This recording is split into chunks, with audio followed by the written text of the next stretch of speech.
नमस्कार बच्चों। आज हम सब कक्षा 7 की हिंदी व्याकरण के 14वें पाठ काल यानी टेंस इस पाठ का अभ्यास कार्य करेंगे।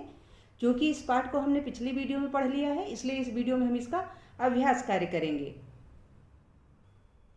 अभ्यास बहुवैकल्पिक प्रश्न, सही विकल्प चुने। पहला प्रश्न है काल के कितने भेद हैं? तो उत्तर है 3, इसलिए ख ऑप्शन सही है। दूसरा प्रश्न है क्रिया के जिस रूप से काम का बीते समय में पूरा होने का बोध हो उसे कहते हैं, तो उसे सामान्य भूत कहते हैं, इसलिए का ऑप्शन सही है। तीसरा प्रश्न है क्रिया के जिस रूप से काम का आने वाले समय में होने का बोध हो उसे कहते हैं, तो उसे भविष्यत काल कहते हैं, इसलिए घ ऑप्शन सही है। चौथा प्रश्न है वर्तमान काल का उपभेद कौन सा है? तो अपूर्ण ये वर्तमान काल का उपभेद है, बाकी नहीं है। ठीक है। पांचवा प्रश्न है भूतकाल का उपभेद कौन सा नहीं है? तो संभाव्य। संभाव्य जो है यह भूतकाल का उपभेद नहीं है, इसलिए ग ऑप्शन सही है। ठीक है। अगला प्रश्न देखते हैं। छठा, पिताजी घर से निकल चुके थे, इसका काल कौन सा है? तो इसका काल है पूर्णभूत, इसलिए ख ऑप्शन सही है। सातवां प्रश्न है अगर वर्षा होती तो फसल अच्छी होती, इस वाक्य की क्रिया का कौन सा काल है? तो उत्तर है हेतु हेतु मध्यभूत काल, इसलिए का ऑप्शन सही है। आठवां प्रश्न है कल बाजार बंद रहेगा, इस वाक्य का काल कौन सा है? तो इसका काल है सामान्य भविष्यत, इसलिए का ऑप्शन सही है। अगला है रवि ने पत्र लिख दिया था, इस वाक्य का काल कौन सा है? तो इसका वाक्य है पूर्णभूत काल, इसलिए ग ऑप्शन सही है। आगे 10वां प्रश्न है अनुज पत्र लिख रहा होगा, यह किस काल का उदाहरण है? तो उत्तर है संदिग्ध वर्तमान काल का, इसलिए ख ऑप्शन सही है। आगे है बोधात्मक प्रश्न। पहला प्रश्न है काल किसे कहते हैं? इसका उत्तर है किसी क्रिया के जिस रूप से उसके करने या होने के समय का पता चले उसे काल कहते हैं।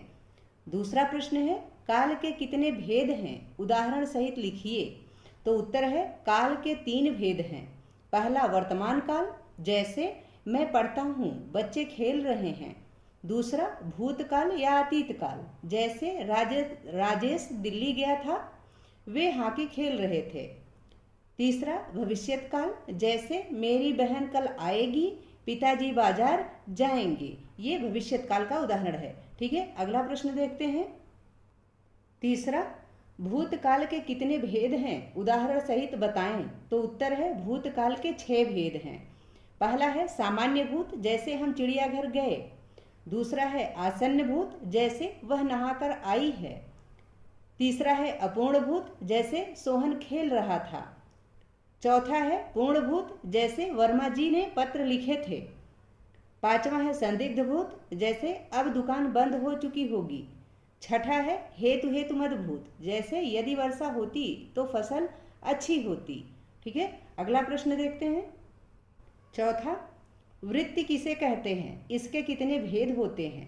तो उत्तर है जब क्रिया रूप वक्ता या लेखक की मनोवृत्ति या प्रयोजन की ओर संकेत करता है तो उसे वृत्ति कहते हैं, और वृत्ति को क्रियार्थ भी कहते हैं। इसके 6 भेद होते हैं। पहला आज्ञार्थ, दूसरा इच्छार्थ, तीसरा संभावनार्थ, चौथा निश्चयार्थ, पांचवा संकेतार्थ और छठा प्रश्नार्थ। पांचवा प्रश्न है भविष्यत काल के कितने भेद है? उदाहरण देकर स्पष्ट कीजिए। तो उत्तर है भविष्यत काल के 2 भेद हैं। पहला है सामान्य भविष्यत, जैसे मैं कल मुंबई जाऊंगा। दूसरा है संभाव्य भविष्यत, जैसे शायद आज वर्षा हो। छठा प्रश्न है नीचे लिखी क्रियाओं के काल के अंगों के नाम लिखिए। क है पिताजी अखबार पढ़ रहे हैं, तो यह अपूर्ण वर्तमान काल है। ख है रमा ने साड़ियाँ खरीदी, ये आसन्न भूतकाल है।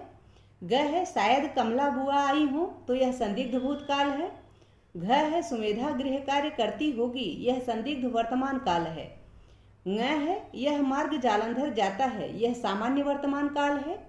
च है कल मुकुल पटना जाएगा, यह सामान्य भविष्यत काल है। सातवां प्रश्न है कोष्ठक में दिए गए शब्दों में से उचित शब्द चुनकर रिक्त स्थान की पूर्ति कीजिए। तो जो यहाँ शब्द आपको दिया गया है कोष्ठक में, यही चुन करके आपको यहाँ पे भरना है। ठीक है। क है शायद गीता गई होगी या बैठी है, तो गई होगी। ठीक है। ख है मैं मन लगाकर पढ़ूंगी, तो यहाँ पढ़ूंगी भरा जाएगा, हमने अंडरलाइन भी कर दिया है और यहाँ फिल भी कर दिया है। ग है शायद हम आपके यहाँ आएंगे, ठीक है। घ है घर में शोर हो रहा था।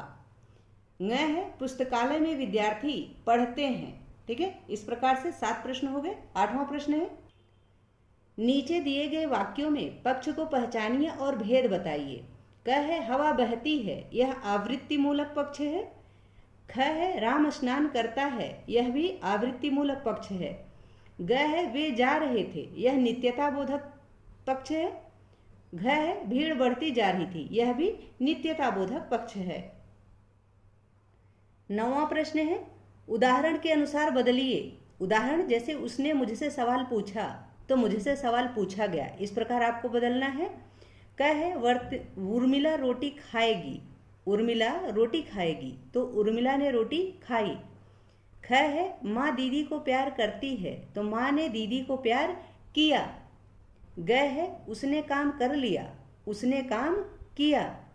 घ है राम घर जाता है तो राम घर गया। अगला प्रश्न है 10वां, कोष्ठक में दिए गए निर्देशानुसार वाक्यों को बदलिए। यानी कोष्ठक में जैसा निर्देश आपको दिया गया है कि किस काल में किसको बदलना है, उसी के अनुसार आपको बदलना है, ठीक है। क है राधा पुस्तक पढ़ रही है, इसका भूतकाल बनाना है तो राधा ने पुस्तक पढ़ी। ख है मैं खाना खा रहा था, वर्तमान काल में करना है तो मैं खाना खा रहा हूँ। ग है हम कल जाने वाले थे, यह भविष्यत काल में बदलना है तो हम कल जाएंगे। घ है सुधा कहानी सुनाएगी, इसको वर्तमान काल में बदलना है तो सुधा कहानी सुना रही है।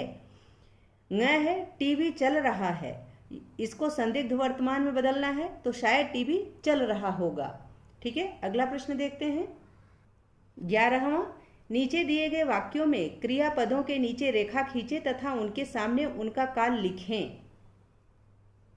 क है बच्चे क्रिकेट खेल रहे हैं, यह अपूर्ण वर्तमान काल का है उदाहरण। यहाँ हमने रेखाएं खींच रखी हैं तो आप इसको ऐसे देख लें। ख है रवि कोलकाता जाएगा, सामान्य भविष्यत काल। ग है हम कल पिकनिक पर गए थे तो सामान्य भूतकाल। घ है तुम्हें वहाँ पुरस्कार मिला होगा, संदिग्ध भूतकाल। ङ है पिताजी छत पर हैं, सामान्य वर्तमान काल। च है शायद आज ठंडी हवा चले तो संभाव्य भविष्यत काल। छ है उसकी बस छूट गई होगी तो संदिग्ध भूतकाल।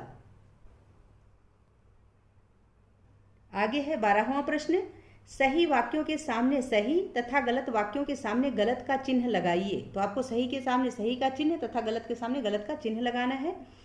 क है काल के मुख्यतः 3 भेद होते हैं तो यह सही है।